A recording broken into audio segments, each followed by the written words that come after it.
வானங்களே கேளுங்கள், பூமியே செவிக்கொடு, கர்த்தர் பேசுகிறார். உங்கள் பலிகளின் திரள் எனக்கு என்னத்துக்கு என்று கர்த்தர் சொல்லுகிறார். ஆட்டுக்கடாக்களின் தகன பலிகளும் கொழுத்த மிருகங்களின் நினமும் எனக்கு ஆரோசிகமாயிருக்கிறது. காளைகள், ஆட்டுக்குட்டிகள், கடாக்களுடைய இரத்தத்தின் மேல் எனக்கு பிரியமில்லை.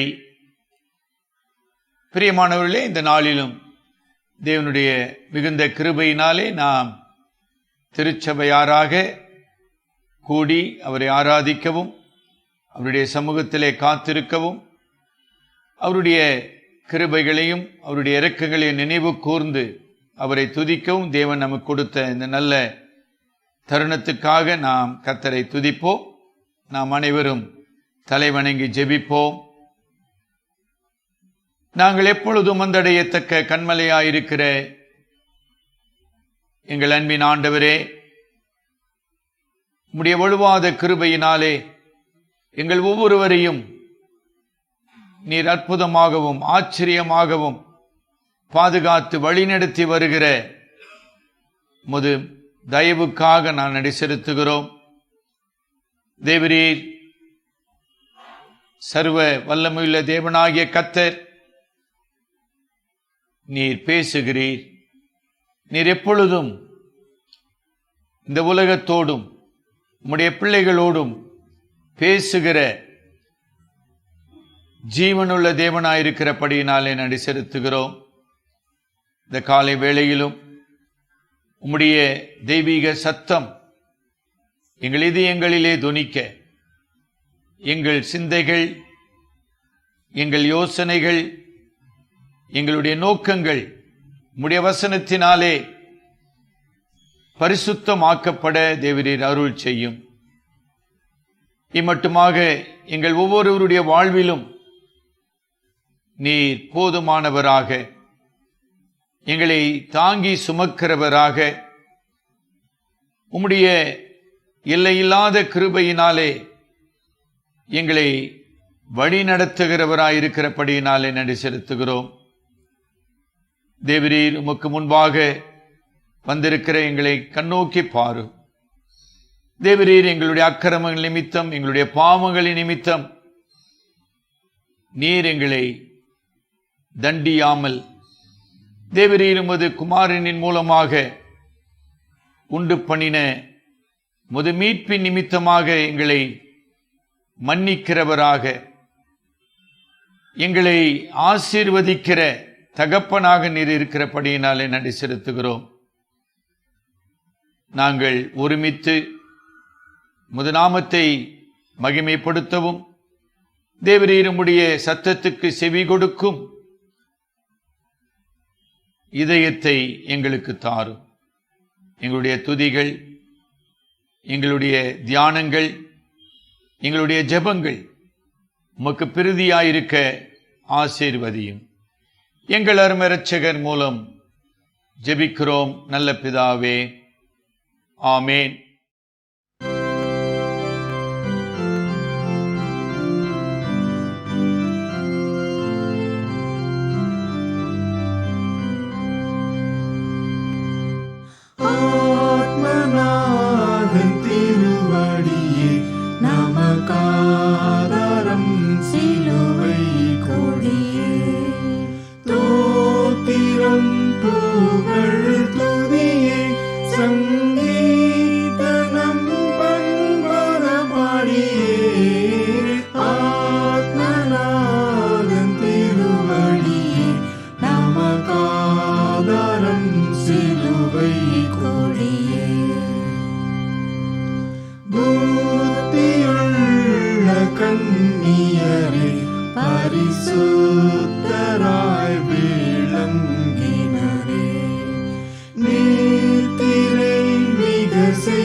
ஐங்கயத்தில்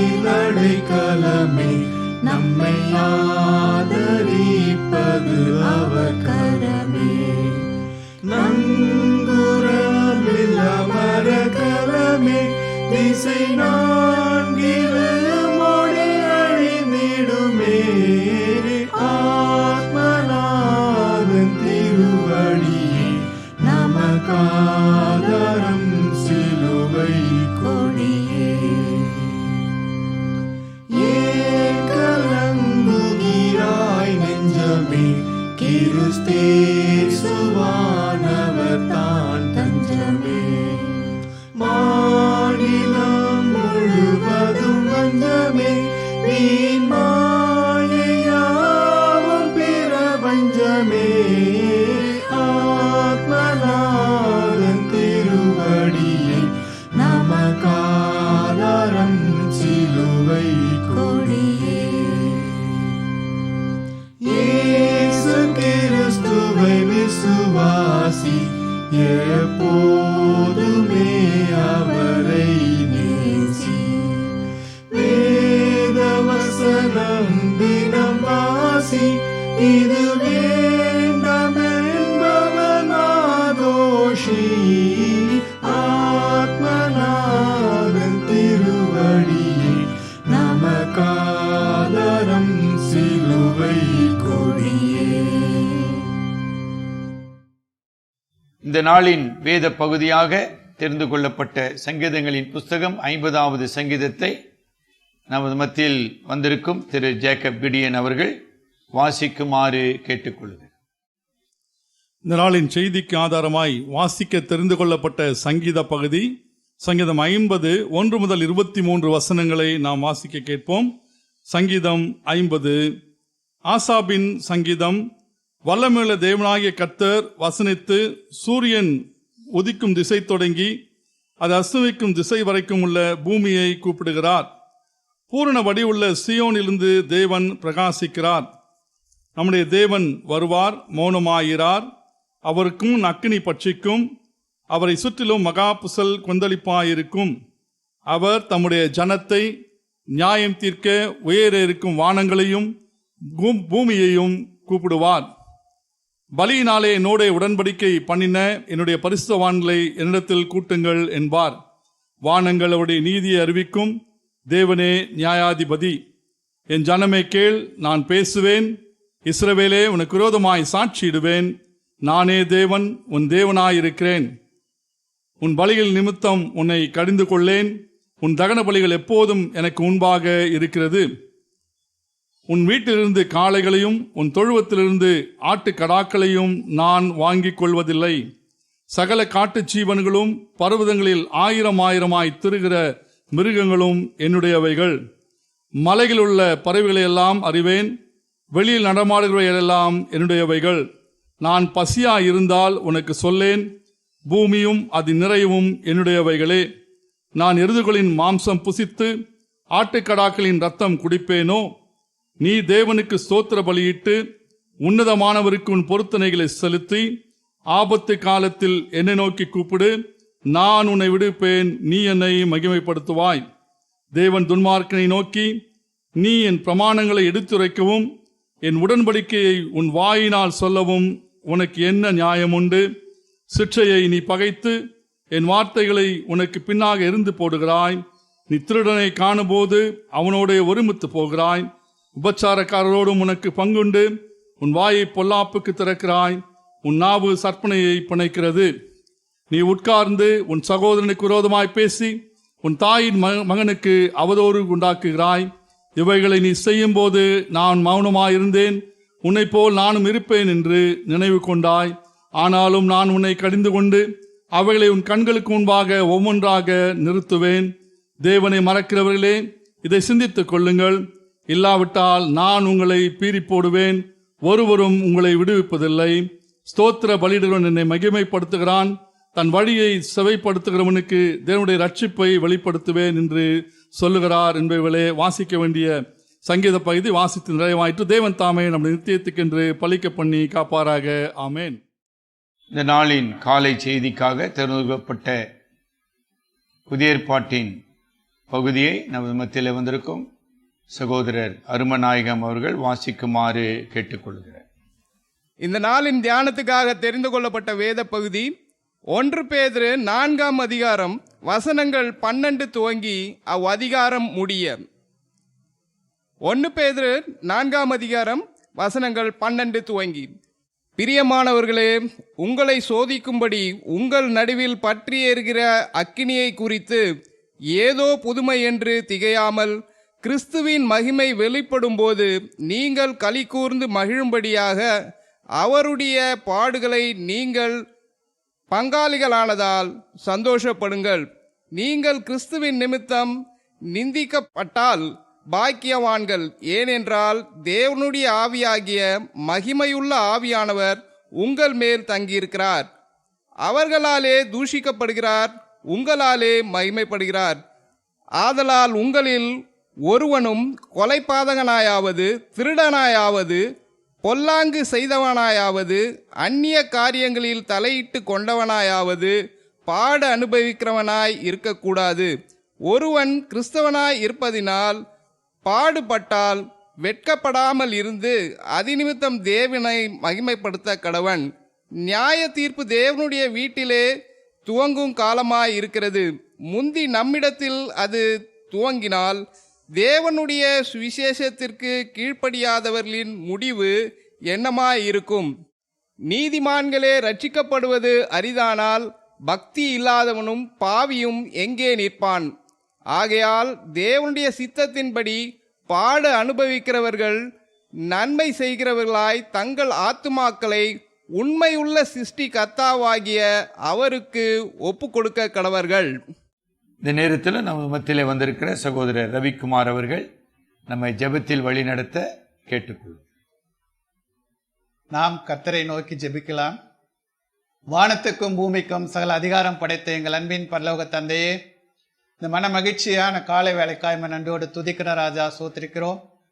இம்மட்டும் கத்தாவே இதோ இந்த 6ஆம் மாதத்திலே 3வது வாரத்துக்குள்ளாக எங்களை கடந்து வர பண்ணின தயவுக்காய் எமக்கு நன்றி செலுத்துகிறோம். இம்மட்டும் கத்தாவே தகப்பன் தன் பிள்ளையை சுமந்துவது போல ராஜா நீர் எங்களை ஒவ்வொரு நாளும் சுமந்து வந்தீர், பாதுகாத்து வந்தீர், பராமரித்து வந்தீர், போஷித்து வந்தீர். அதற்காக எமக்கு நன்றி செலுத்துகிறோம் ராஜா சோத்திருக்கிறோம். இம்மட்டுமாய் கத்தாவே நீர் எங்களுக்கு போதுமானவராயிருந்து ஆண்டவரே எத்தனையோ விதமான பாடுகள், உபத்திரங்கள், போராட்டங்கள் இவற்றின் மத்தியிலும் ஆண்டவரே நீர் எங்களை தாங்கினவராய், ஏந்தினவராய், பாதுகாத்தவராய், பராமரித்தவராய், எங்களை போஷித்தவராய் ஆண்டவரே எங்களுக்கு எந்த ஒரு தீங்கும் ஏற்படாதபடி என் தேவனே எங்களை பாதுகாத்து மட்டுமாய் வழிநடத்தி வந்த தயவுக்காய் உம்மை நன்றியோடு துதிக்கிற ராஜா சோத்திருக்கிறோம். தேவரீர் மட்டுமாய் கத்தாவே உம்முடைய கரம் எங்களோடு இருந்து எங்களை அனுதினமும் வழிநடத்தி வந்த தயவுக்காய் மக்கு நன்றி செலுத்துகிறோம். இயேசுவே, பாவத்தில் மரித்து கிடந்த எங்களை ஆண்டவரே உமது ஒரே பேரான குமாரன் மூலமாய் எங்களை மீட்டு கொண்டீரே ராஜா, அதற்காய் மக்கு நன்றி செலுத்துகிறோம். ஆண்டவரே, நாங்கள் உம்மை தெரிந்து கொள்ளவில்லை ராஜா, நீர் எங்களை தெரிந்து கொண்டீர். ஆண்டவரே, நீர் எங்களை பேர் சொல்லி அழைத்தீரே ராஜா, அதற்காய் மக்கு நன்றி செலுத்துகிறோம். ஆண்டவரே, நீர் எங்களை அழைத்த நோக்கத்தை அறிந்து நாங்கள் செயல்படும் ஆண்டவரே பிள்ளைகளாய் காணப்பட, எங்களுடைய விசுவாச வாழ்க்கை மாற்றப்பட தேவனே நீர் எங்களுக்கு பரத்திலிருந்து உதவி செய்யும்படியா இந்த கரத்திலே எங்களை தாழ்த்தி ஒப்பிட்டு செபிக்கிறோம் ராஜா. இந்த காலை ஆராதனையிலே கத்தாவே நாங்கள் கற்றுக்கொள்ள போகிற வேத சத்தியங்களுக்காக நாங்கள் நன்றி செலுத்துகிறோம் ராஜா சோத்திருக்கிறோம். ஆண்டவரே, இந்த ஆராதனை முறைகளிலே ஆண்டவரே நாங்கள் மாய்மல்லம் உள்ளவர்களாய் காணப்படாதபடி எங்களுடைய ஆராதனை வேலை பரிசுத்தம் உள்ளதாய் காணப்பட ஆண்டவரே எங்களுடைய அனுதின வாழ்க்கையிலே உம்மை பரிசுத்தத்தோடு தொழுது கொள்ளும்படியாகவும் பணிந்து கொள்ளும்படியான ஒரு கிருபைக்குள்ளாக எங்களை வழிநடத்தி வந்த தயவுக்காய் எமக்கு நன்றி செலுத்தினோம் ராஜா சோத்திருக்கிறோம். இந்த நாளிலும் இம்மட்டமாய் கத்தாவே நீர் எங்களுக்கு செய்த எண்ணற்ற நன்மைகளுக்கு நன்றி செலுத்த எங்கள் நாவுகள் போதாது ராஜா. தேவரீர் நீரே எங்களோடு இருந்து ஆண்டவரே இந்த இக்கட்டான கால சூழ்நிலையிலும் மத்தியிலும் ஆண்டவரே ஆபத்து காலத்திலே கோழியானது தன் குஞ்சுகளை சிறகினால் கூட்டி சேர்ப்பது போல என் தேவனே உடைய கரத்தினாலே எங்களை கூட்டி சேர்த்து எங்களை பாதுகாத்து வந்த தயவுக்காய் இந்த வேளையில நாங்கள் நன்றியோடு உம்மை துதிக்கிற ராஜா சோத்திருக்கிறோம். இயேசுவே, மட்டுமாய் நாங்கள் வாழ்கிற எங்களுடைய பாரத தேசத்துக்காக நன்றி செலுத்துகிறோம். என் நாமம் தரிக்கப்பட்ட என் ஜனங்கள் தங்களில் தலையை தாழ்த்தி ஜெபம் பண்ணி என் முகத்தை தேடி தங்களது பொல்லாத வழிகளை விட்டு விலகினால் அப்பொழுது நான் உங்களுடைய தேசத்தை சேமத்துக்குள்ளாக வர்ஷிக்க பண்ணுவேன் என்று வாக்குறுத்த எங்கள் நல்ல ஆண்டவரே, எங்கள் தேசத்தை இந்த நாளிலே நீ சேமத்துக்குள்ளாக வர்ஷிக்க பண்ண முடியாய் உம்முடைய கரத்தில் ஒப்படை செபிக்கிற ராஜா. எங்களுடைய தேசத்திலே இந்த நாளில காணப்படுகிறதான மிகப்பெரிய ஆண்டவரே இந்த கொள்ளை நோய் நிமித்தம் ஆண்டவரே பாலைவன வெட்டுக்கிளிகள் நிமித்தம், பூமி அதிர்ச்சி நிமித்தம் ஆண்டவரே புயல் சீற்றத்தின் மத்தியிலும் ஆண்டவரே உம்முடைய கரம் இருந்து பாதுகாத்து வருவதற்காக இந்த வேளையிலே பாரத்தோடு செபிக்கிறோம் ராஜா. ஆண்டவரே இரவில் நடமாடும் கொள்ளை நோய்க்கும் மத்தியானத்தில் பாழாகும் சங்கராத்திற்கும் பயப்படாதீர்கள் என்று சொன்ன நம்முடைய வேத சத்தியத்தின்படி ஆண்டவரை மட்டுமாய் நீர் எங்களை பலப்படுத்தி வந்த தயவுக்காய் மக்கு நன்றி செலுத்துகிறோம். இயேசுவே, நாங்கள் தியானித்த 50ஆம் சங்கீதத்திலே ஆபத்து காலத்திலே என்னை நோக்கி கூப்பிடு என்று கர்த்தாவே நீர் வாக்குறுத்த எங்கள் தேவனே, இந்த ஆபத்து காலங்களே நாங்கள் உம்மை நோக்கி கூப்பிடும்படியாய் ஆண்டவனுடைய பாதத்தை பற்றுக்கொள்ளும்படியாய் கர்த்தர் கொடுத்த தயவுக்காய் மக்கு நன்றி செலுத்துகிறோம். ஆண்டவரே, என் திருச்சபை சார்ந்த மக்கள் ஆண்டவரே இப்படிப்பட்ட கொள்ளை நோயில் பாதித்திருப்பார். ஆனால் கர்த்தாவே அவர்களுக்காக பாரத்தோடு செபிக்கிறோம். இயேசுவே, நீர் அவர்களுக்கு பூரண சுகம் தர, பூரண பாதுகாப்பு தர, துரிதமாய் ஆண்டவரே அந்த நோய் தொற்றிலிருந்து விடுதலாக்கப்பட தேவன் தாமே நீர் பரத்திலிருந்து உதவி செய்யும்படியா செபிக்கிறோம். ஆண்டவரே, எங்களுடைய தேசத்தில் எண்ணற்ற மக்கள் இந்த நோயினாலே பாதிக்கப்பட்டு கர்த்தாவே அநேக ஆண்டவரே ஜீவன்கள் மரித்து போகிறது ராஜா. அதற்காக நாங்கள் பாரத்தோடு செபிக்கிறோம். அப்படிப்பட்ட ஒரு மரணம் யாருக்கும் வரக்கூடாது ராஜா. இந்த சூழ்நிலையில மத்தியிலும் ஒவ்வொருவரையும் என் தேவனுடைய கரம் ஆளுகை செய்வதற்காக இந்த வேளையில பாரத்தோடு செபிக்கிறோம் ராஜா. இவ்விதமாய் இந்த மருத்துவ பணியில ஈடுபட்டு செயல்படுத்துகிற ஆண்டவரே எங்களுடைய மருத்துவர்களுக்காக நன்றி செலுத்துகிறோம், செவிலியர்களுக்காக நன்றி செலுத்துகிறோம், லேப் டெக்னீஷியனுக்காக நமக்கு நன்றி செலுத்துகிறோம், சுகாதார பணியாளர்களுக்காக நாங்கள் நன்றி செலுத்துகிறோம். ஆண்டவரே, காவல்துறைக்காக நன்றி செலுத்துகிறோம், தீயணைப்பு துறைக்காக நன்றி செலுத்துகிறோம், உயர் அதிகாரிக்காக நாங்கள் நன்றி செலுத்துகிறோம். ஆண்டவரே, அரசு அதிகாரிகளுக்காக நாங்கள் நன்றி செலுத்துகிறோம். தேசத்தை தூய்மைப்படுத்துகிற தூய்மை பணியாளர்களுக்காக நன்றி செலுத்துகிறோம் ராஜா, சோத்திரிக்கிறோம். தேவரீர் இவர்கள் நேரடியாக கர்த்தாவே இப்படிப்பட்ட நோய் தொற்று பாதிக்கப்பட்ட மக்களோடு இணைந்து செயல்படும் போது தேவரீர் உம்முடைய கரம் அவர்களோடு இருந்து பாதுகாத்தருள தேவன் தாமே உதவி செய்யும்படியா செபிக்கிறோம். இயேசுவே, இந்த இக்கட்டான கால சூழ்நிலையில பல குடும்பங்கள் ஆண்டவரே பலவிதமான சோதனைக்கு தள்ளப்பட்டிருக்கிறது ராஜா. ஆனாலும் தேவரீர் நீர் போதுமானவராயிருந்து ஒவ்வொருடைய தேவையும் சந்தித்து இம்மட்டுமாய் வழிநடத்தி வந்தீர். அதற்காக மக்கு நன்றி செலுத்துகிறோம் ராஜா, சோத்திருக்கிறோம். இயேசுவே, இந்த நாட்களிலும் ஆண்டவரே எலியா ஆண்டவரே அந்த கர்த்தாவே இயேசுவே, இந்த நாட்களிலும் ஆண்டவரே எலியா தீர்க்கதரிசி பஞ்ச காலத்திலே போஷித்த என் தேவாதி தேவன், காக்கையும் ஆண்டவரே விதையும் கொண்டு போஷித்த என் தேவன் இந்த நாட்களிலும் எங்களுடைய தேசத்திலும் எங்களுடைய திருச்சபையிலும் கர்த்தாவே அப்படிப்பட்ட மக்கள் இருப்பாரானால் அவர்களுக்காக நாங்கள் பாரத்தோடு செபிக்கிறோம். அவர்களையும் நீர் போஷித்தவர்களை இந்த வேளையிலே நாங்கள் பாரத்தோடு செபிக்கிறோம். ஆண்டவரே, எங்களுக்கு கொடுத்த ஊழியர்களுக்காக பாரத்தோடு செபிக்கிறோம். ஆண்டவரே, எண்ணற்ற ஊழியர்கள் கிராமப்புற பகுதிகளிலே கர்த்தாவே அவர்களை போஷிக்க முடியாமல், அவர்களை தாங்க முடியாமல், ஆண்டவரே அவர்களை கவனிக்க முடியாமல் அவர்கள் கைவிடப்பட்ட நிலையில் இருக்கிற ஒவ்வொரு ஊழியர்களுக்காக பாரத்தோடு செபிக்கிறோம். இயேசுவே, இந்த நாட்களிலே அப்படிப்பட்ட ஊழியர்களை தேவன் தாமே நீர் தாங்கி பாதுகாத்து அவருடைய தேவைகளை சந்திக்கும்படியாய் கர்த்தர் உதவி செய்வதற்காக நமக்கு நன்றி செலுத்துகிறோம். இந்த நாட்களிலே அவர்கள் சோர்ந்து போகாமல் தேவரீர் உம்முடைய வார்த்தை அவர்களை ஆற்றி தேற்றி பலப்படுத்தும்படியாய் தேவன் தாமே நீர் உதவி செய்வதற்காய் கர்த்தாவே நாங்கள் பாரத்தோடு செபிக்கிறோம் ராஜா.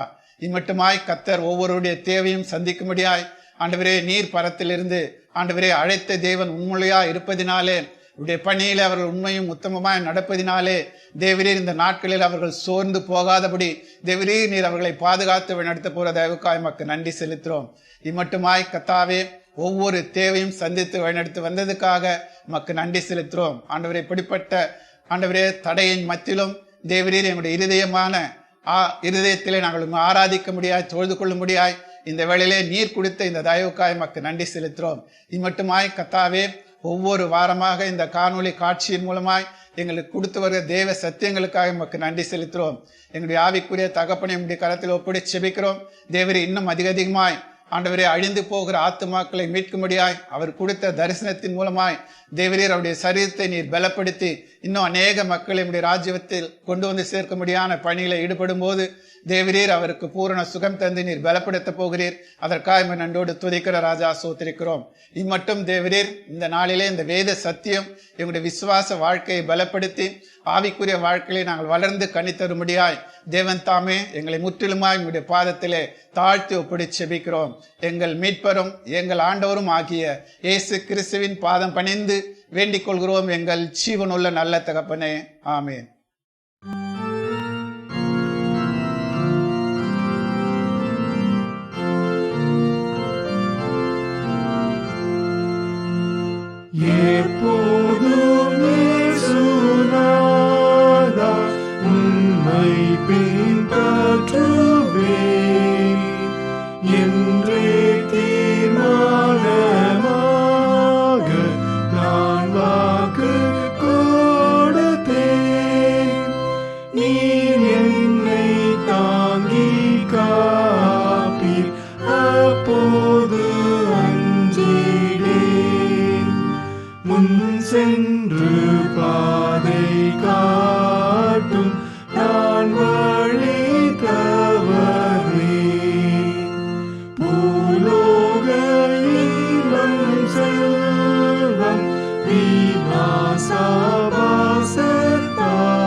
சத்தம் கேட்டு என் ஆவி மகிழும்.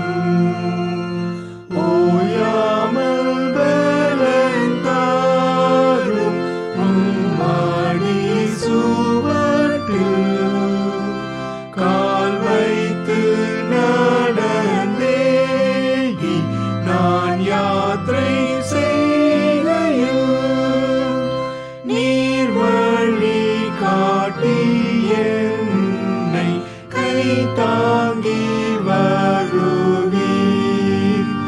அப்பாலே மோட்ச வீட்டில் பேர் வாழ்வை அருள்வீர். பிரியமானவர்களே, இந்த நாளிலும் நமக்கு வாசிக்கப்பட்ட ஆசாப்பின் சங்கீதத்தை நாம் நம்முடைய தியானத்துக்கென்று மையப்படுத்த இருக்கிறோம். ஆசாப் தாவீது அரசனாலே பாடகக் குழுவின் தலைவனாக நியமிக்கப்பட்டவன். சாலமோன் ராஜா தேவாலயத்தை கட்டின பின்பு அந்த தேவாலய ஆராதனைகளிலே ஆசாப் ஒரு முக்கியமான பங்கு ஆற்றியவர். இசைக்குழு தலைவர் மட்டுமல்ல, இன்றைக்கு நாம் சொல்லுகிற வண்ணமாக வொர்ஷிப் லீடர், ஆராதனை வழி நடத்துகிற ஒரு பெரிய பொறுப்பு உடையவராக ஆசாப் காணப்படுகிறார். ஆனால் இந்த சங்கீதம் ஆசாப்பின் இதயத்தின் மூலமாக தேவனுடைய கடுமையான எச்சரிப்பின் தீர்க்க தரிசனமாக வெளிவருகிறது. ஆசாப் ஏன் அப்படிப்பட்ட ஒரு எச்சரிப்பின் சங்கீதத்தை அவர் பதிவு செய்கிறார், அல்லது இஸ்ரவேல் மக்களுக்கு அதை அவர் வைத்துவிட்டு போக விரும்புகிறார்? நான் ஏற்கனவே சொன்னது போல தாவீது ராஜாவை மிக நெருக்கமாக அறிந்த ஒருவர். தாவீது ராஜாவின் ஆவிக்குரிய வாழ்க்கையிலும் ஆராதனையிலும் நெருக்கமான பங்கு பெற்றவர் ஆசாப். ஆசாப் இந்த 50வது சங்கீதத்திலே இஸ்ரவேல் மக்களின் ஆராதனையை குறித்து ஒரு தெய்வீக மதிப்பீட்டை நமக்கு முன் வைக்கிறார்.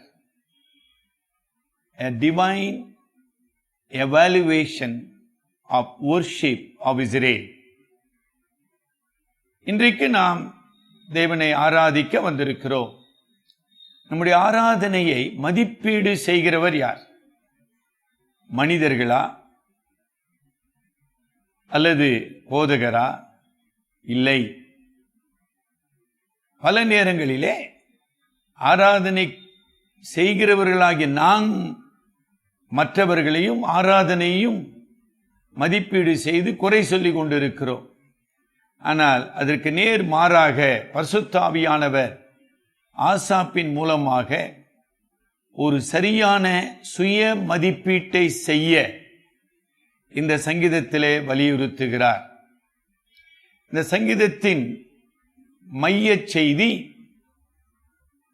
முதல் 6 வசனங்களிலே நாம் வாசிக்கிறோம். அதாவது, வல்லமையுள்ள தேவனாகிய கர்த்தர் நியாயாதிபதியாக இஸ்ரவேல் மக்களை மட்டுமல்ல, உலகத்தின் அனைத்து இனங்களையும் அவர் நியாயம் தீர்க்கிற நியாயாதிபதியாக இருக்கிறார் என்பதே. இஸ்ரவேலின் தேவனாகிய கர்த்தர் பரிசுத்தமும் நீதியும் உள்ள நியாயாதிபதி என்பதே இந்த சங்கீதத்தின் மையப்பொருள். ஆசாப் பல ஆண்டுகளாக தேவாலய ஆராதனையை நடத்தினவர். தேவனை மகிமைப்படுத்தும் வண்ணமாக பாடி தேவனை போற்றினவர். ஆனால் இந்த சங்கீதத்திலே அவர் சில கடுமையான சொற்களை பயன்படுத்தி கொண்டிருக்கிறார். அது மாத்திரமல்ல, இஸ்ரவேல் மக்கள் பொது நிலையிலே தாங்கள் ஆபிரகாமின் சந்ததி, உடன்படிக்கையின் மக்கள், நியாயப்பிரமாணத்தை பெற்றவர்கள், ஜீவனுள்ள தேவனை அறிந்தவர்கள் என்கிற ஒரு பெருமையை கொண்டிருந்தார்கள். ஆனால் அவைகள் அனைத்தும் தேவனுடைய பார்வையிலே கடுமையாக கண்டிக்கப்படுகிறதை நாம் பார்க்கிறோம். அது மாத்திரமல்ல, 21ஆம் வசனத்துல ஒரு சின்ன குறிப்பு சொல்லுகிறேன். 21ஆம் வசனம், உன்னை போல் நானும் இருப்பேன் என்று நினைவு கொண்டாய். பிரசங்கின் நீதிமொழிகள் புஸ்தகம் 23ஆம் அதிகாரம் 7ஆம் வசனம் நம்ம வாசிக்க கேட்போம். நீதிமொழிகள் 23:7. அவன் இருதயத்தின் நினைவு எப்படியோ, அவனுடைய இருதயத்தின் நினைவு எப்படியோ அப்படியே அவன் இருக்கிறான். அவன் இருக்கிறான். புசியும் பானம் பண்ணும் என்று அவன் உன்னோடே சொன்னாலும் அவன் இருதயம் உன்னோடே இராது. அவன் இருதயத்தின் நினைவின்படி அவன் இருக்கிறான். ஆங்கிலத்தில் as he thinketh so is he என்று நாம் வாசிக்கிறோம். அதனுடைய பொருள் என்ன? எந்த ஒரு நிலையிலும் செயலிலும் ஒரு மனிதன் தன் மனதில் எதை நினைக்கிறானோ அதை தான் அவன் வெளிப்படுத்தி கொண்டிருக்கிறான், செயல்படுத்துகிறான். ஆக ஆராதனை என்பது பரிசுத்த கடவுளுக்கு முன்பாக, பரிசுத்த கடவுளின் முன்னிலையிலே பரிசுத்த அலங்காரத்தோடு, பயபக்தியோடு, சுத்த நல் மனசாட்சியோடு அவன் ஆராதிக்க வேண்டும். அப்படிப்பட்ட ஆராதனையை 23ஆம் வசனத்திலே சங்கீதக்காரன் ஆசாப் குறிப்பிடுகிறார். அதை நாம் கடைசியாக சிந்திப்போம். ஆனால் இல்லை, என்ன சார் பிரச்சனை? நான் ஆராதனைக்கு வரும்போதே, ஆராதனையில் கலந்து கொள்ளும் போதே என்னுடைய நினைவுகள் கடவுளை பற்றிய பரிசுத்தமான,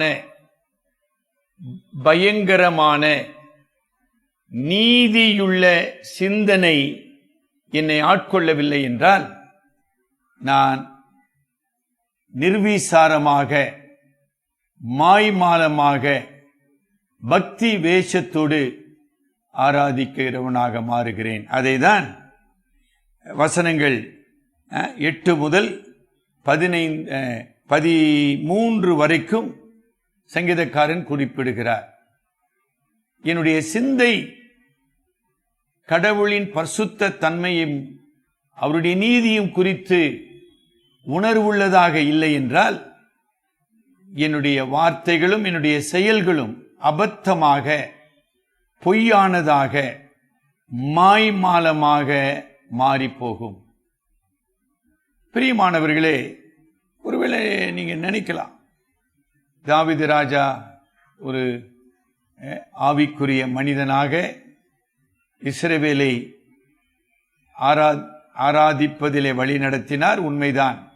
ஆனால் அந்த பரிசுத்தத்தோடு ஆரம்பிக்கப்பட்ட ஆராதனை ஒழுங்கு போக போக வெறும் சடங்காச்சாரமாக மாறிப்போனது. குறிப்பாக சாலமோன் ராஜாவாக அங்கு அபிஷேகம் பண்ணப்பட்ட பின்பு ஆராதனைகள் ஆடம்பரமாகவும் ஆரவாரமாகவும் பகட்டாகவும் மாறி போயின. மக்கள் ஆராதித்தார்கள், ஏராளமான பலிகள் செலுத்தப்பட்டன, பண்டிகைகள் கொண்டாடப்பட்டன. ஆனால் அங்கு மெய்யான மனம் திரும்புதலோ, மெய்யான கீழ்ப்படிதலோ, மெய்யான விசுவாசமோ, இந்த அற்புதமான மீட்பராகிய தேவன் மீது மெய்யான அன்போ அவருடைய இருதயங்களில் காணப்படவில்லை. 1. சரிங்களா? 2, தமிழ்ல பழமொழி சொல்லுவாங்க, பழக பழக பாலும் புளிக்கும்.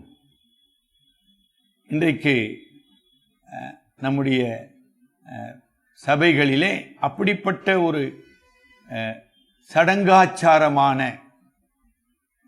வெளிப்படுத்தின விசேஷத்தில் நாம் வாசிக்கிறவனமாக அனலுமின்றி குளிருமின்றி ஒரு வெதுவெதுப்பான நிலையிலே ஆராதனைகள் நடத்தப்படுகிறதை நம்ம பார்க்கிறோம். காரணம் என்ன? இந்த நம்முடைய சிந்தனை, நான் யாரை ஆராதிக்கிறேன், ஆராதிக்கப்படுகிறவர் யார் என்கிற அறிவு, உணர்வு, உறவு பற்றி கவலை இல்லாம நாம் நிர்விசாரமாக வந்து கொண்டிருக்கிறோம். 92ஆம் சங்கீதத்தை நாம் தியானித்த போது ஆராதனையின் 6 அம்சங்களை நாம் படித்தோம். இந்த 6 அம்சங்கள் ஒரு ஆவிக்குரிய விசுவாசியின் வாழ்விலே ஒவ்வொரு முறையும் காணப்பட வேண்டும். நான் ஆராதிப்பதிலே நான் வளர வேண்டும். ஆகையினாலே இந்த 50வது சங்கீதம், கர்த்தர் நீதியுள்ள நியாயாதிபதி, அவருடைய நீதியை, அவருடைய நியாய தீர்ப்பை நான் கண்டு பயத்தோடு நடுக்கத்தோடு அவரை ஆராதிக்க வேண்டும்.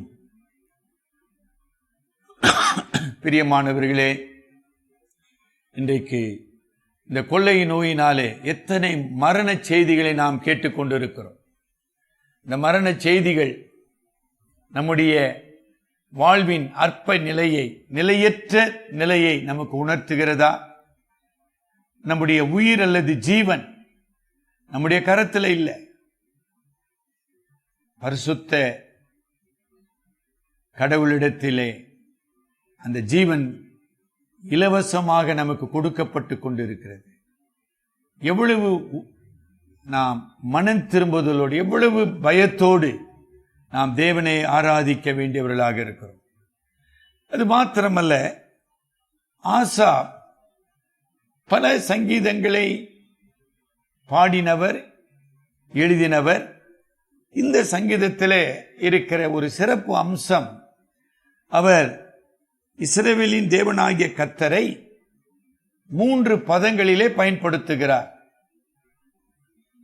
எபிரேய மொழியில் ஏல், எலோஹிம், யெகோவா. சரிங்களா? ஏல் என்றால் சர்வ வல்லமையுள்ள கடவுள். ஏலோஹிம் என்றால் திரியேக கடவுளாக சர்வத்தையும் ஆளுகிற இறைவனாக அவர் இருக்கிறார். யெகோவாகிய கர்த்தர் என்றால் உடன்படிக்கையின் ஆண்டவர். இஸ்ரவேல் மக்களை எகிப்தின் அடிமைத்தனத்திலிருந்து தம்முடைய ஓங்கிய புயத்தினாலும் வல்லமையுள்ள கரத்தினாலும் இந்த கர்த்தர் மீட்டுக் கொண்டார். அவர் உடன்படிக்கையின் தேவன். சரிங்களா? இதை, இந்த 3 பதங்களை ஆசாப் ஒரு நோக்கத்தோடு பயன்படுத்துகிறார். இஸ்ரவேல் மக்கள் கர்த்தர் உடன்படிக்கையின் அடிப்படையிலே ஒருவேளை மன்னிக்கிறவர், அன்பு கூறுகிறவர், ஆதரிக்கிறவர் என்கிற கருத்துக்களை கொண்டு இருக்கலாம். ஆனால் அவர்கள் மறந்து போன சத்தியம் என்ன? அந்த கர்த்தர் பரிசுத்தமானவர். அந்த கர்த்தர் பாவத்தோடு சமரசம் செய்யக்கூடாதவர். அந்த கர்த்தர் பாவத்தை தண்டிக்க வேண்டும். ஒரு வரலாற்று நிகழ்ச்சி, ஓரேப் பர்வதத்திலே மோசே ஆண்டவருடைய அழைப்பை பெற்று அவர் ஆண்டவரை சந்திக்க மேலே செல்லுகிறார். ஆனால் கீழே என்ன நடந்தது? இப்பதான் எகிப்திலே கடவுளுடைய வல்லமையை கண்டார்கள், விடுதலையை அனுபவித்தார்கள். சிவந்த சமுத்திரத்திலே அற்புதமாக தேவன் அவர்களை வழி நடத்தினார். ஆனால் அங்கு என்ன நடந்தது? பொன்னினாலே ஒரு கன்று குட்டியை உருவாக்கி அதை புற ஜாதியாரின் வேசித்தன அடிப்படையிலே தொழுது கொள்ளுகிற ஒரு கேவலமான காரியத்தை நாம் பார்த்து கொண்டிருக்கிறோம். சரிங்களா? எனக்கு அருமையானவர்களே, இது மிக எச்சரிப்பான ஒரு உண்மை. அதாவது 22ஆம் வசனத்துல ஒரு வாக்கியம் பாருங்க. தேவனை மறக்கிறவர்களே இதை சிந்தித்துக் கொள்ளுங்கள். என்ன சொல்ல போறோம்? ஒரு பர்வதத்தின் அடிவாரத்திலே இஸ்ரவேல் மக்கள் அற்புதமான மீட்பை தந்த கர்த்தரை மறந்து விட்டார்களா? நாம எப்படி ஆராய்த்து கொண்டிருக்கிறோம்? அதாவது என்னுடைய கடவுளை பற்றிய பரிசுத்த சிந்தை முதலாவது எனக்குள் இல்லை என்றால் என்னுடைய செயல்கள் எல்லாம் அசுத்தமாகவும் அருவருப்பாகவும் மாறுகிறது. அதைதான் நாம் ஏசாயா தீர்க்க தரிசன புஸ்தகம் 1ஆம் அதிகாரம், ஒருவேளை மறுபடியும் அந்த வசனத்தை படிங்க. ஏசாயா 1ஆம் அதிகாரம் 11ஆம் வசனம். உங்கள் பலிகளின் திரள் எனக்கு என்னத்துக்கு என்று கர்த்தர் சொல்லுகிறார். ஆட்டுக்கடாக்களின் தகன பலிகளும் கொழுத்த மிருகங்களின் நினமும் எனக்கு ஆரோசிகமாய் இருக்கிறது. படிங்க. காளைகள் ஆட்டுக்குட்டிகள் கடாக்களுடைய ரத்தத்தின் மேல் எனக்கு பிரியமில்லை. 14ஆம் வசனம். உங்கள் மாத பிறப்புகளையும் உங்கள் பண்டிகைகளையும் என் ஆத்துமா வெறுக்கிறது. அவைகள் எனக்கு வருத்தமாயிருக்கிறது. அவைகளை சுமந்து இளைத்து போனேன். மாறாக என்ன சொல்லுகிறார்? 18வது வசனத்திலே வழக்காடுவோம் வாருங்கள் என்று கர்த்தர் சொல்லுகிறார். உங்கள் பாவங்கள் சிவேர் என்று இருந்தாலும் போதுங்க பிரதர். உங்கள் பாவங்கள் சிவேர் என்று, அதாவது ஒரு ரத்தம் சிந்தப்பட்டு, இந்த பலிகளிலே ரத்தம் சிந்தப்படுதுங்க. ஒரு அளவில் அந்த பச்சை ரத்தம் நம்ம சொல்றோம். அந்த ரத்தம் எவ்வளவு பயங்கரமாக இருக்கிறதோ அவ்வளவு பயங்கரமாக என்னுடைய பார்வையிலே உங்களுடைய பாவங்கள் இருக்கிறது, அருவருப்பாயிருக்கிறது. உங்களுடைய பண்டிகைகள் நான் வெறுக்கிறேன். 13ஆம் வசனத்திலும் அவைகள் எனக்கு அருவருப்பாயிருக்கிறது, நீங்கள் அக்கிரமத்தோடு ஆசரிக்கிற மாத பிறப்பையும் என்று சொல்லி அங்கே ஏசாயா கண்டிக்கிறார். அதாவது கிபி 10ஆம் நூற்றாண்டில் கிமு 10ஆம் நூற்றாண்டில் தேவாலயம் கட்டப்பட்டு கிமு 8ஆம் நூற்றாண்டில் ஏசாயா தீர்க்க தரிசனி இப்படிப்பட்ட கடுமையான விமர்சனத்தை இஸ்ரவேல் மக்களின் ஆராதனையின் மீது வைக்கிறார். ஆகவே பரிசுத்த கடவுள் இதை நியாயம் தீர்க்க வேண்டும். அதைதான் ஆசாப் இந்த சங்கீதத்திலே வலியுறுத்துகிறார். மனிதன் செய்யக்கூடிய மிக உன்னதமான செயல் ஆராதனை. ஆனால் அந்த ஆராதனையிலே தேவன் மகிமைப்படவில்லை என்றால், பரிசுத்தம் விளங்கவில்லை என்றால், என்னுடைய ஆத்துமாவிலே குற்றமற்ற நிலை காணப்படவில்லை என்றால், அந்த ஆராதனை முழுக்க ஒரு மாய்மாலமாக மாறுகிறதை நாம் உணர வேண்டும். 4ஆம் நூற்றாண்டில் வாழ்ந்த நம்முடைய திருச்சபையின் தலைவர், பரிசுத்த அகஸ்டின் என்று அழைப்பதுண்டு. அவர் என்ன சொல்றாரு? The right faith leads to right life. அவ்வளவு சுருக்கமா சொல்லிட்டார் பாருங்க. ஒரு சரியான விசுவாசம் ஒரு சரியான வாழ்வுக்கு என்னை வழி நடத்தும். சரியான விசுவாசம் நேர்மையான வாழ்வை, பரிசுத்தமான வாழ்வை எனக்குள் உருவாக்கும். அப்ப எப்படி சார் இஸ்ரவேல் மக்கள் மத்தியிலே இவ்வளவு தீமைகள் உருவாகின? அவருடைய ஆராதனையிலே இவ்வளவு பயங்கரமான தேவனுக்கு விரோதமான செயல்கள் நுழைந்தன. இதுதான் வரலாற்று உண்மை.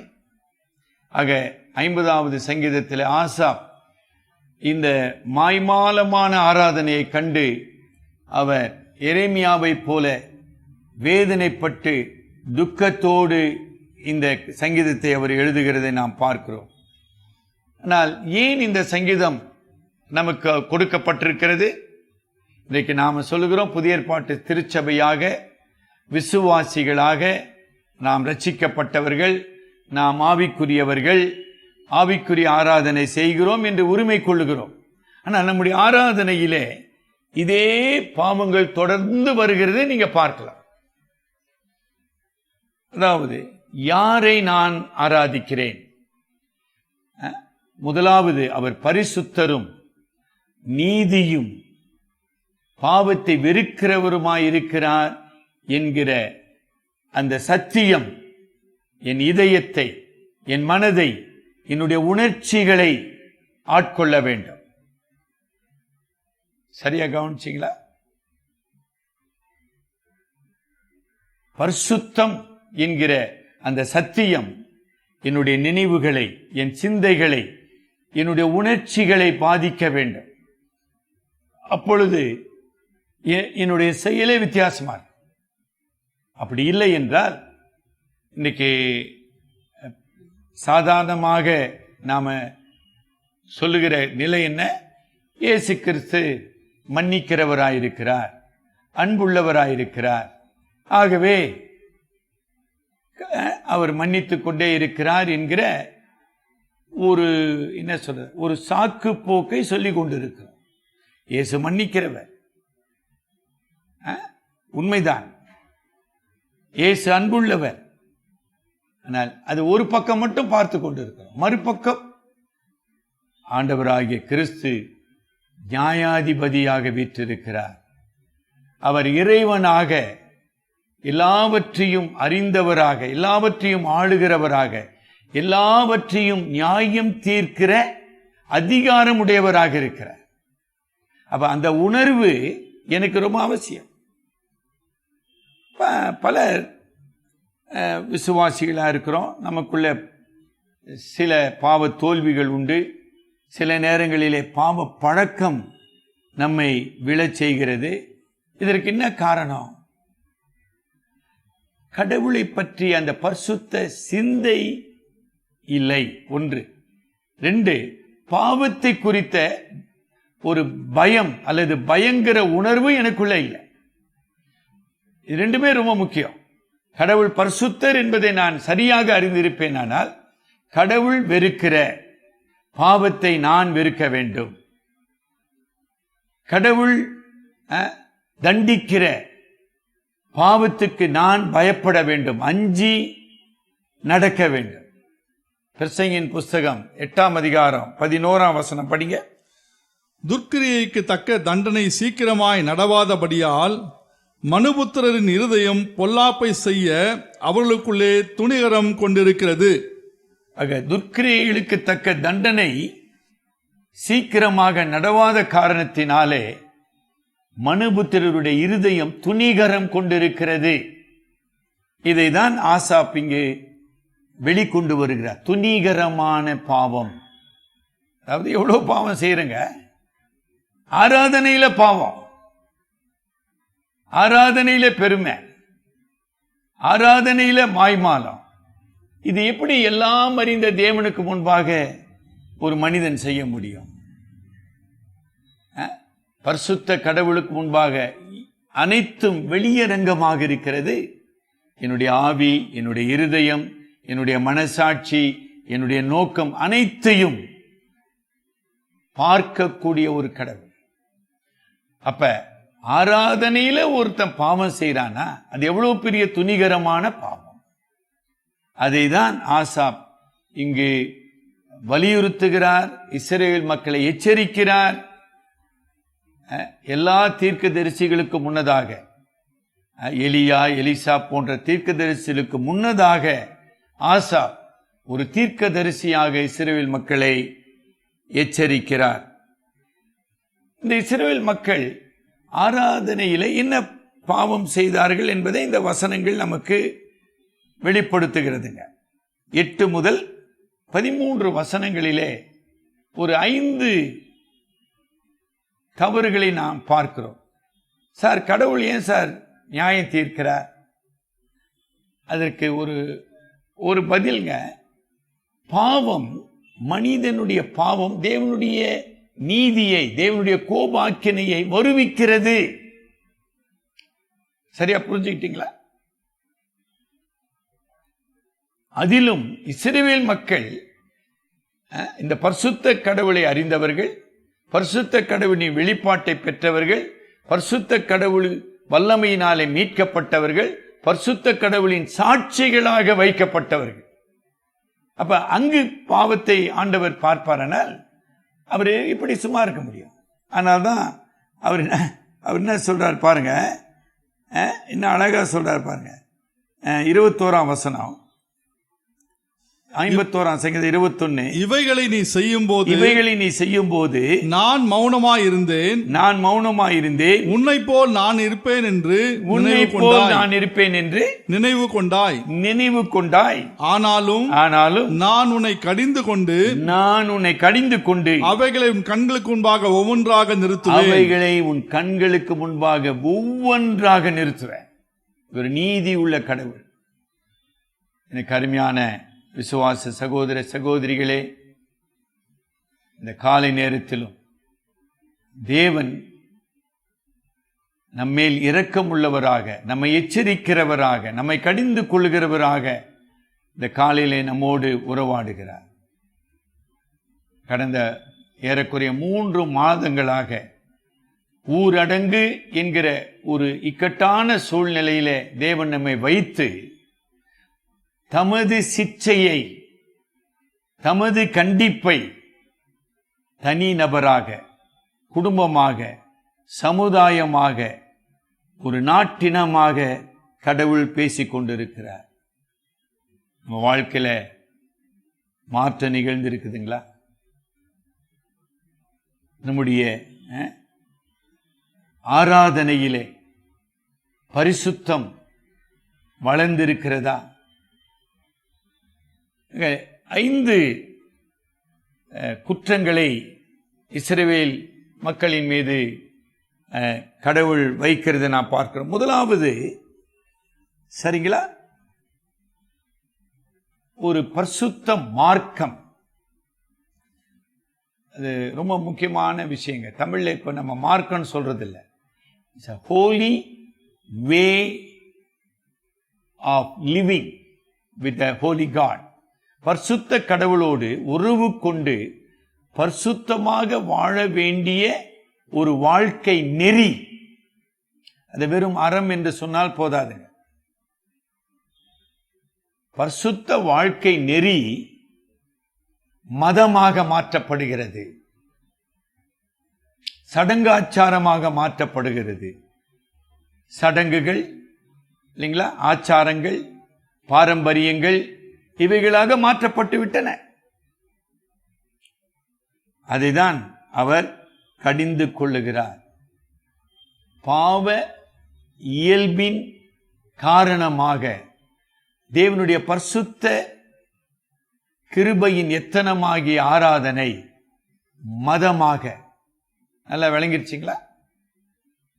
இன்னைக்கு போனேன் சார், கம்யூனியன் எடுத்தேன் சார், வந்துட்டேன் சார். சடங்காச்சாரம், ஒரு ஒரு ஒரு செயலுக்கு, ஒரு சடங்குக்கு முக்கியத்துவம். எனக்கு அருமையானவர்களே, கிறிஸ்தவ விசுவாச நெறி, கிறிஸ்தவ சீஷத்துவ வாழ்க்கை, கிறிஸ்துவோடு இணைக்கப்பட்ட பரிசுத்த நிலை ஒரு நாளும் மதமாக மாற முடியாது. சரிங்களா? அப்ப முதல் தவறு இஸ்ரவேல் மக்களிலே, அவர்கள் ஆராதனைகளை உருவாக்கி பலிகளை செலுத்தி தேவனை பிரியப்படுத்த விரும்பினார்கள். மிக தெளிவாக அங்கு சொல்லுகிறார் இல்லைங்களா? 8ஆம் வசனம் படிங்க பிரதர். உன் உன் பலிகளின் பலிகள் நிமித்தம் நிமித்தம் உன்னை கடிந்து கொள்ளேன். ம். உன் தகன பலிகள் எப்போதும் எனக்கு முன்பாக இருக்கிறது. 9ஆம் வசனம். உன் வீட்டிலிருந்து காளைகளையும் ம். உன் துழுவத்திலிருந்து ஆட்டுக்கடாக்களையும் நான் வாங்கிக் கொள்வதில்லை. இப்ப என்ன சொல்றாருங்க? இவைகளினாலே நீ என்னை பிரியப்படுத்த முடியாது, என்னை சேவிக்க முடியாது, அல்லது you cannot worship in true spirit and in love. புரியுதுங்களா? அப்ப மதம் என்ன செய்யுதுங்க?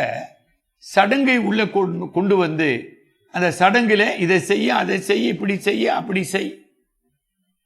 இவைகள் பரிசுத்த கடவுளாலே கொடுக்கப்பட்டவைகளும் அல்ல, அது ஏற்றுக்கொள்ளப்படுபவைகளும் அல்ல என்பதை ஒரு திட்டமாக சொல்ல. இரண்டாவது அவர்கள் செய்த தவறு என்ன? ஏசாயா 1ஆம் அதிகாரம், ஏசாயா 1:17.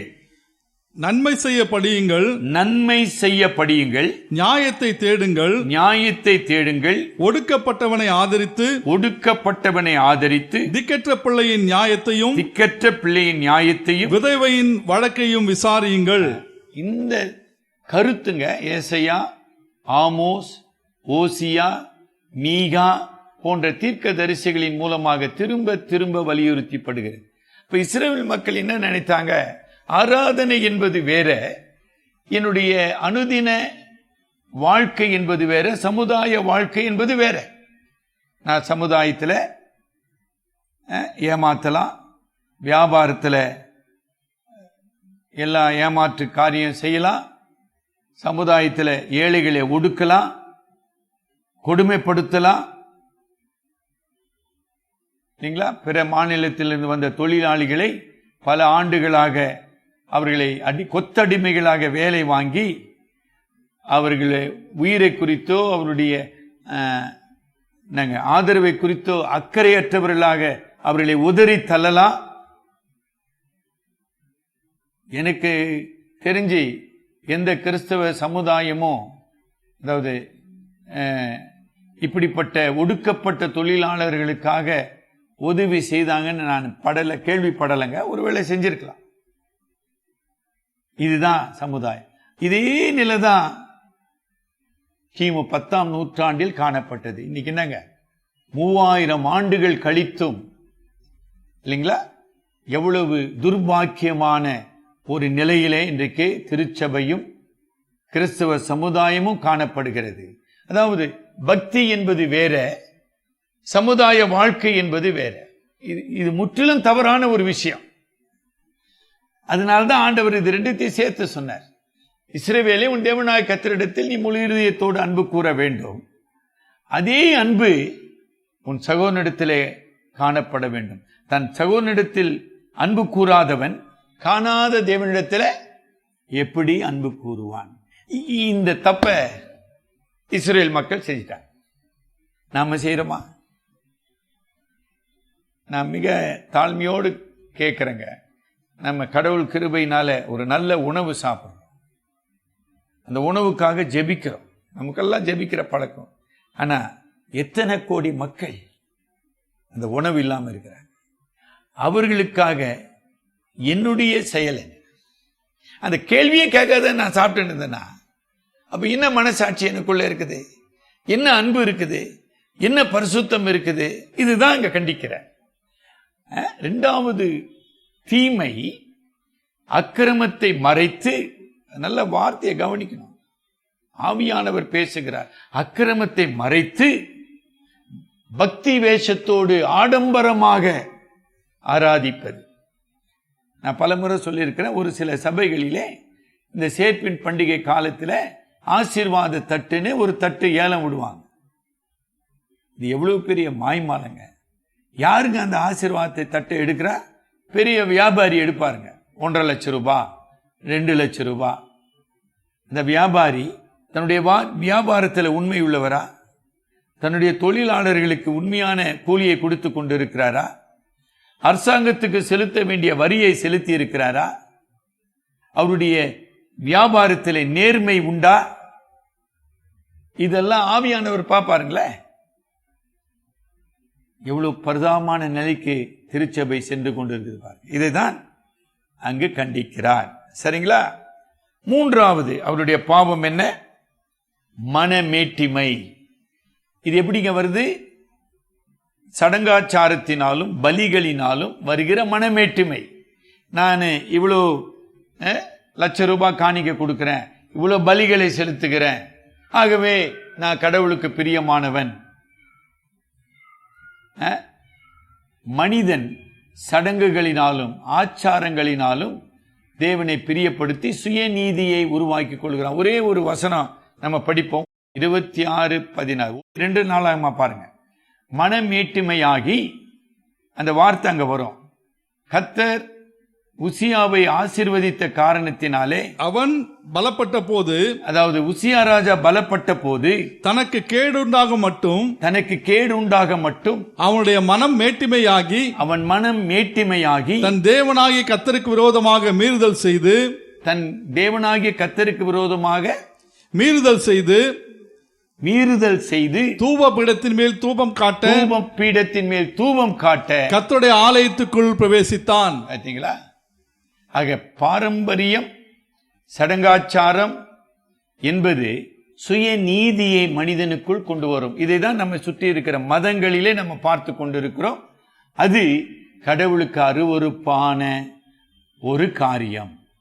சரிங்களா? நான்காவது தவறு, அவருடைய தவறு, அங்க ஒரு நல்ல வார்த்தையை 17ஆம் வசனம், சங்கீதம் 50:17.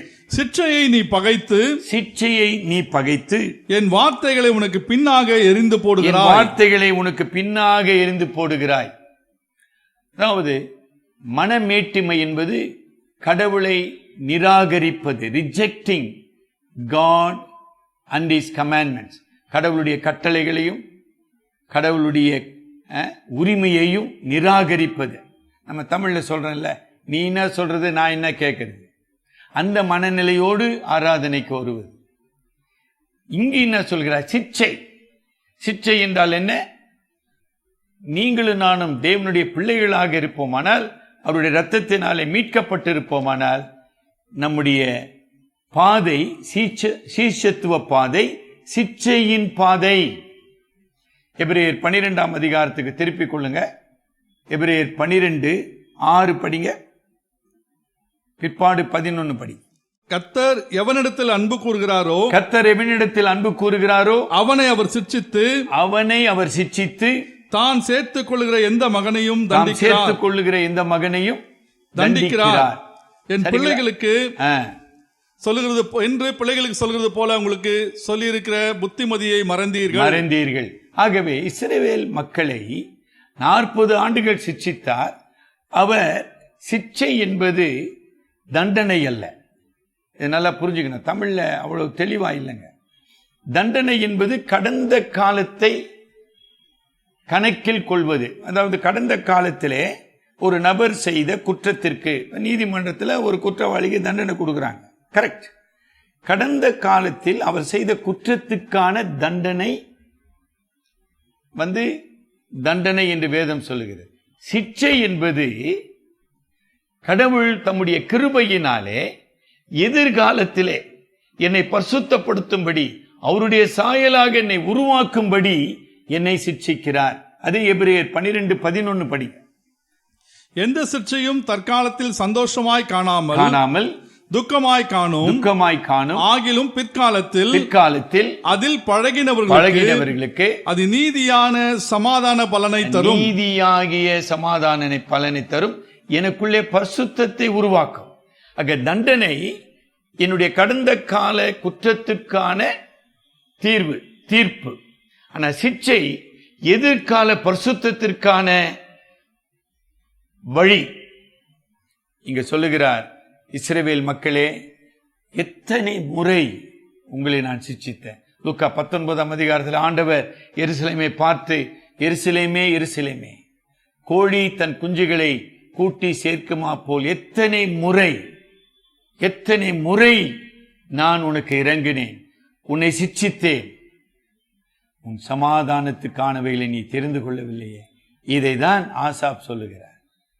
என்னை கேட்டுக்கொண்டிருக்கிற விசுவாச சகோதர சகோதரியே, நீ ஒரு தேவனுடைய பிள்ளையாக இருப்பாயானால் தேவனுடைய சிட்சை நிச்சயமாக உன் வாழ்க்கையில வந்திருக்கும். இந்த சிட்சை உன்னை திருத்தும்படியாக, உன்னை மனம் திரும்பும்படியாக, உன்னை பரிசுத்தப்படுத்தும்படியாக, உன்னை அவருடைய பாத்திரமாக உருவாக்கும்படியாக தேவன் கொடுத்த ஒரு அற்புதமான கிருபை. It is a disciplining grace. அந்த சிட்சையை நீ பகைத்து என் வார்த்தைகளை உனக்கு பின்னாக எரிந்து போடுகிறாய். ஐந்தாவது அவர்களுடைய தவறு என்னங்க? ஐந்தாவது இல்லைங்களா? 5ஆம் வசனம் படிங்க. பலியினாலே என்னோட உடன்படிக்கை பண்ணின பலியினாலே என்னோட உடன்படிக்கை பண்ணின என்னுடைய பரிசுத்தவான்களை என்னிடத்தில் கூட்டுங்கள் என்பார். அப்ப இஸ்ரவேல் மக்களுடைய விசுவாச வாழ்க்கை ஒரு உடன்படிக்கையிலே ஆரம்பமானது. 16ஆம் வசனம், அதே 50:16.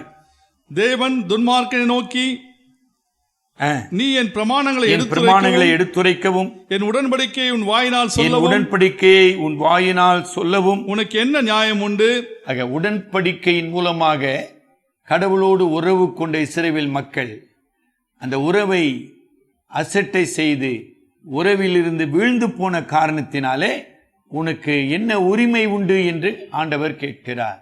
உடன்படிக்கையை மீறினது அவர்களுடைய மகா பெரிய குற்றம். ஆக இந்த காரணங்களினாலே இஸ்ரவேலே உன்னை நான் நியாயம் தீர்ப்பேன். சரிங்களா? இப்ப நம்ம இந்த செய்தியின் முடிவுக்கு வருவோம். நியாயாதிபதியாகிய கர்த்தர் யார்? அவர் முழு உலகையும் படைத்த காரணத்தினாலே, ஆளுகிற இறைவனாக இருக்கிற காரணத்தினாலே அவர் நியாயம் தீர்க்கிறார். ஆனால் திருச்சபை அல்லது இஸ்ரவேல் கடவுளோடு உடன்படிக்கை செய்த காரணத்தினாலே சிறப்பு ஆன மக்களாக அவர்கள் இருக்கிறார்கள். தேவன் அவர்களை உடன்படிக்கையின் அடிப்படையிலே, நியாயப்பிரமாணத்தின் அடிப்படையிலே நியாயம் தீர்ப்பார். இன்றைக்கு திருச்சபையும் அதே உடன்படிக்கையின் அடிப்படையிலே நியாயம் தீர்க்கப்பட வேண்டும். அதேதான் 1 பேதுரு 4ஆம் அதிகாரம் 14ஆம் வசனத்தில் படித்தோம். 1 பேதுரு 4:17.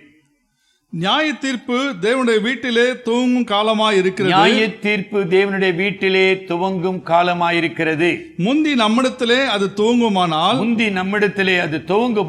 தேவனுடைய சுவிசேஷத்துக்கு கீழ்ப்படியாதவர்களின் முடிவு என்னமாயிருக்கும்? தேவனுடைய சுவிசேஷத்துக்கு கீழ்ப்படியாத உலகத்தின் மக்களுடைய முடிவு என்னமாயிருக்கும் என்று பேதுரு குறிப்பிடுகிறார்.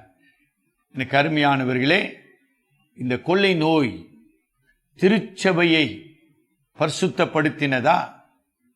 திருச்சபையின் ஐக்கியத்தை, திருச்சபையின் விசுவாச குடும்பங்களை பரிசுத்தப்படுத்தினதா? இந்த திருச்சபையிலே உள்ள அந்த குடும்பங்கள் சகோதர அன்பிலே அவர்கள் இணைக்கப்பட்டிருக்கிறார்களா? ஒரு வார்த்தை நான் சொல்லாம இருக்க முடியல. திருச்சபையிலே ஜாதி வேறுபாடு இல்லாமல், ஏற்றத்தாழ்வு இல்லாமல் நாம் இருக்கிறோமா? கொரோனா கொள்ளை நோய் ஜாதி என்கிற புற்று நோயை திருச்சபையிலிருந்து எடுத்து போட்டதா? போடல. இல்ல. இப்ப கொள்ளை நோய் ஏன் போனோம்? கொள்ளை நோய் நீங்கணும் நம்ம ஜெபம் பண்றோங்கய்யா. ஆனா இந்த புற்றுநோய் போலீங்களே. இதுதாங்க உண்மை. கருமையானவர்களே, தேவன் நீதியுள்ளவர், பரிசுத்தம் உள்ளவர். சரிங்களா? 23ஆம் வசனத்துக்கு நம்ம வருவோம். 23. ஸ்தோத்திர பலியிடுகிறவன் என்னை மகிமைப்படுத்துகிறான். போதுங்க. அதே ஸ்தோத்திர பலி என்பதை 14ஆம் வசனத்துல நம்ம வாசிக்கிறோம். நீ தேவனுக்கு ஸ்தோத்திர பலியிட்டு உன்னதமானவருக்கு பொருத்தனைகளை செலுத்தி. அப்ப இது ரெண்டும், இந்த 2 வசனங்களிலே மெய்யான ஆராதனையை ஆசாப் நமக்கு உணர்த்துகிறார். True worship. மெய்யான ஆராதனையிலே காணப்பட வேண்டியது என்ன? ஒரு 5 அம்சங்களை நான் உங்களுக்கு நினைவுபடுத்தி இந்த தியானத்தை முடிக்க விரும்புகிறேன். முதலாவது, ஸ்தோத்திர பலியிடுகிறவன். என்னுடைய ஆராதனையிலே என் மீட்பரும் என் இரட்சகரும் என் ஆண்டவரும் ஆகிய தேவனை நான் ஸ்தோத்திரிக்கிறவனாக, துதிக்கிறவனாக என் இருதயம் எப்பொழுதும் காணப்பட வேண்டும். கசப்பு, முறுமுறுப்பு, சுயநீதி, சுய பெருமை அல்லது உலக கவலை இவைகள் என் மனதை ஆட்கொள்ளுமானால், என் சிந்தையை நிரப்பி இருக்குமானால், என் உதடுகளில் இருந்து ஸ்தோத்திர பலி வராதுங்க. எல்லா சூழ்நிலையிலும், இக்கட்டு நேரத்திலும், அங்க போட 15ஆம் வசனத்தில் ஆபத்து காலத்திலும் நான் தேவனை நோக்கி ஸ்தோத்திரிக்க வேண்டியவனாக இருக்கிறேன். ஆக ஸ்தோத்திரம் என்பது இதயம் கழுவப்பட்ட நிலை. என்னுடைய மனம், என்னுடைய ஆத்துமா பரிசுத்த இரத்தத்தினாலே கழுவப்பட்டு தேவனோடு உறவாடுகிற ஒரு உறவை குறிக்கிற காரியத்தை இங்கு அவர் குறிப்பிடுகிறார். சரிங்களா? 23ஆம் வசனத்தில் மறுபடியும் அவர் என்ன சொல்லுகிறார்? அந்த ஸ்தோத்திர பலியில நன்றி செலுத்துதல், தேவனை துதிப்பது முதல் அம்சம். தேவனுடைய கரங்களிலிருந்து நான் அனுபவித்திருக்கிற ஒவ்வொரு நன்மைகளுக்காக நன்றி உணர்வு, ஸ்பிரிட் ஆஃப் கிராட்டிடியூட். அங்கு பெருமைக்கு இடம் இருக்க முடியாது, அங்கு பொறாமைக்கு இடம் இருக்க முடியாது, அங்க முறுமுறுப்புக்கு இடம் எடுக்க முடியாது, எதுவுமே இருக்க. அதில் மூன்றாவது லாயல்டி என்று ஆங்கிலத்தில் சொல்லுகிறோம். என்னுடைய ஆராதனைக்குரியவர் என் ஆண்டவரும் என் மீட்பருமாகிய இயேசு கிறிஸ்து மட்டுமே. அதில் வேறு எவருக்கும் பங்கு கிடையாது. இந்த என்னுடைய உறவிலே நான் உண்மையுள்ளவனாக, நம்ம சில சிந்தனையில நம்ம தியானித்தோம், விக்கிரகங்களுக்கு விலகி இருக்கிற ஒரு பரிசுத்த நிலையை குறிப்பிடுகிற ஒரு உண்மை, ஃபெய்த்ஃபுல்னஸ் டு காட் அலோன். சரிங்களா? மூன்றாவது. நான்காவது என்ன? 15ஆம் வசனத்தில் ஆபத்து காலத்தில் என்னை நோக்கி கூப்பிடுகிற ஆவி, பிரேயர்ஃபுல் ஸ்பிரிட். சுய நம்பிக்கையோ அல்லது சுய ஆதரவையோ சார்ந்து வாழுகிற வாழ்க்கை அல்ல, கடவுளை மட்டும் சார்ந்து வாழுகிற ஒரு வாழ்க்கை.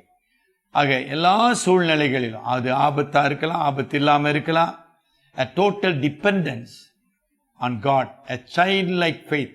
ஆண்டவரே எனக்கு இரங்கும், தகப்பனே எனக்கு இரங்கும். இன்று நம்முடைய எல்லா தேவைகளுக்காக தேவனை நோக்கி கூப்பிடுகிற, ஜெபிக்கிற ஆவியை அது குறிப்பிடுகிறது. சரிங்களா? கடைசியாக 23ஆம் வசனத்தின் திருப்பியும் படிங்க. 23ஆம் வசனத்தில் ஸ்தோத்திர பலியிடுகிறவன் என்னை மகிமைப்படுத்துகிறான், என்னை மகிமைப்படுத்துகிறான். தன் வழியை செவைப்படுத்துகிறவனுக்கு, தன் வழியை செவைப்படுத்துகிறவனுக்கு தேவனுடைய ரட்சிப்பை வெளிப்படுத்துவேன் என்று சொல்லுகிறார். ஆமா. எபிரேயர் 13ஆம் அதிகாரம், எபிரேயர் 13ஆம் அதிகாரம் 15-16 வசனங்களை படிங்க.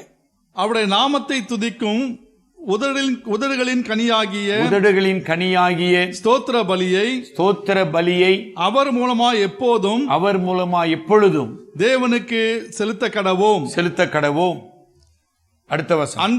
அன்றியும் நன்மை செய்யவும் தான தர்மம் பண்ணவும் மறவாதிருங்கள். ஆக ஸ்தோத்திர பலியிடுகிறவன் என்கிற ஒரு வார்த்தையிலே ஸ்தோத்திரம் செய்வது, நன்றி செலுத்துவது, தேவனை மட்டும் சார்ந்திருக்கிறேன் என்று அவரை நோக்கி கூப்பிடுவது, இந்த பரிசுத்த தேவனுக்கு உடன்படிக்கையின் உண்மை உள்ளவனாக வாழ்வது, என்னுடைய எல்லா சூழ்நிலைகளிலும் தேவனை மகிமைப்படுத்துவது. பாருங்க, ஒரே வார்த்தையில இவ்வளவு உண்மைகளை ஆசாப் இஸ்ரவேல் மக்களுக்கு உணர்த்துகிறார். இந்த காலை வேளையில தேவனை ஆராதிக்கிற நமது நிலை எப்படிப்பட்டதா? 2 பிரிவு அங்க பார்க்கிறோம். துன்மார்க்கன் என்பவன் யார்? இருமனம் உள்ளவன், இரு வழிகளில் நடக்கவன். ஆனால் தேவனுடைய பிள்ளையாகிய விசுவாசி என்பவன் யார்? அவன் ஸ்தோத்திர பலியினாலே தேவனை மகிமைப்படுத்துகிறவன், செவ்வையான வாழ்க்கையினாலே தேவனை சேவை செய்கிறவன், அன்பின் வாழ்க்கையினாலே உடன் விசுவாசியோடு, உடன் சகோதரனோடு தேவனுடைய அன்பை பகிர்ந்து கொள்கிறவன். எந்த பாதையிலே நாம் சென்று கொண்டிருக்கிறோம்? கருமையான விசுவாச சகோதர சகோதரிய, பரிசுத்த ஆவியானவர் இந்த சங்கீதத்தின் மூலமாக நம்முடைய இதயத்தை நிறுத்து பார்த்து நம்மை பரிசுத்தப்படுத்துவாராக. தலைவணங்கி ஜெபிப்போம். எங்கள் பரிசுத்தமும் அன்பும் நிறைந்த பரம தகப்பனே, உம்முடைய சன்னிதானத்திலே நாங்கள் பயத்தோடும் நடுக்கத்தோடும் பிரவேசிக்கிறோம். தேவரீர் எங்களுடைய நினைவுகள், எங்களுடைய நோக்கங்கள், எங்களுடைய ஆசைகள் இவைகளெல்லாம் உமக்கு விரோதமாக, உம்முடைய பரிசுத்த நீதிக்கு விரோதமாக இருக்கிறதை நாங்கள் உணர்கிறோம். நாங்கள் எவ்வளவு குறைவுள்ளவர்கள்! நாங்கள் நிர்விசாரமான ஆவியோடு, பெருமையின் ஆவியோடு, மனம் திரும்புதல் இல்லாமல் சுயநீதியின் பெருமையோடு நாங்கள் ஆராதித்துக் கொண்டிருப்போமானால், ஆவியானவரே எங்களை சந்தித்தருளும். இந்த எச்சரிப்பின் சத்தத்துக்கு நாங்கள் செவி கொடுக்க ஆவியானவரே உதவி செய்யும். எங்களுடைய தனி வாழ்விலும், குடும்பத்திலும், திருச்சபையிலும் பரிசுத்தம் காணப்பட, இந்த உலகத்தின் மீது உள்ள அன்பிலிருந்து நாங்கள் விடுதலையாக்கப்பட, பாவத்தின் மீதான ஆசைகளிலிருந்து நாங்கள் விடுதலையாக்கப்பட்டு பரிசுத்தத்தின் பிள்ளைகளாக வாழ எங்களை ஆட்கொள்ளும், வழி நடத்தும். எங்கள் அருமை இரட்சகர் மூலம் வேண்டிக் கொள்கிறோம் பிதாவே, ஆமேன்.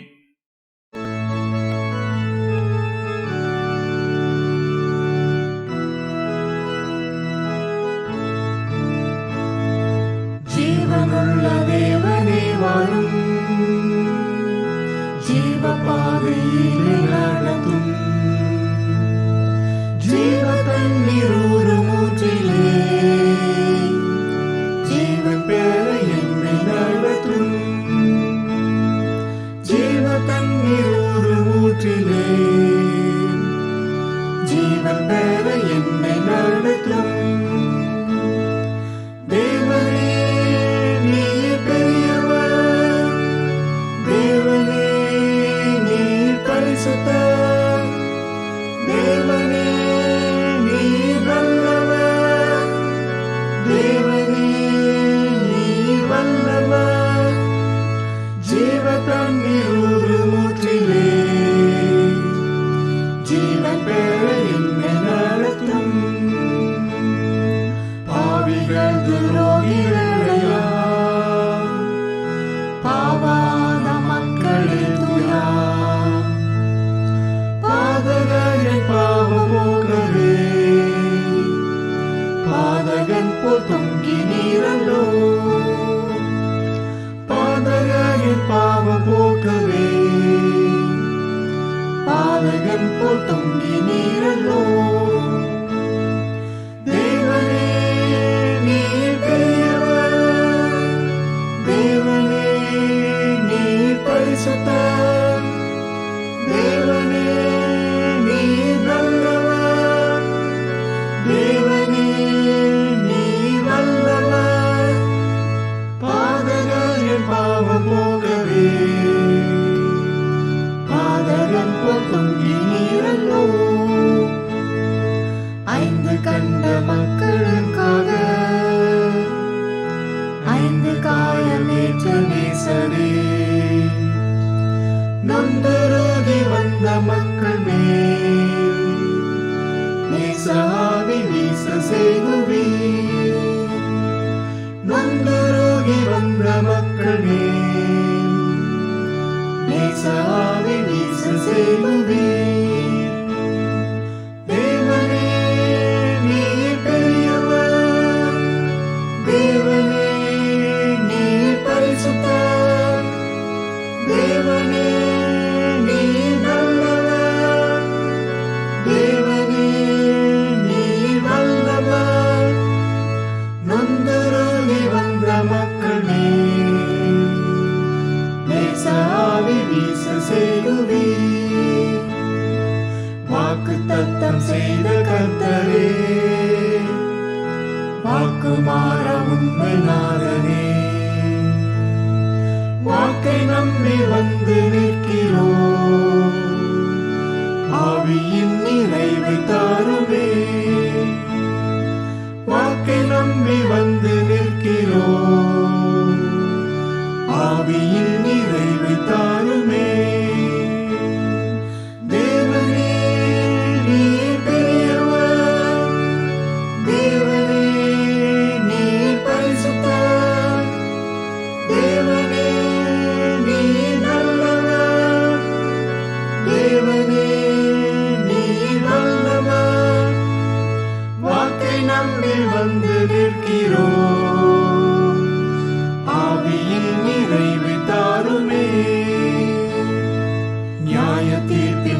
மானிடரை மீட்க மாட்டீரோ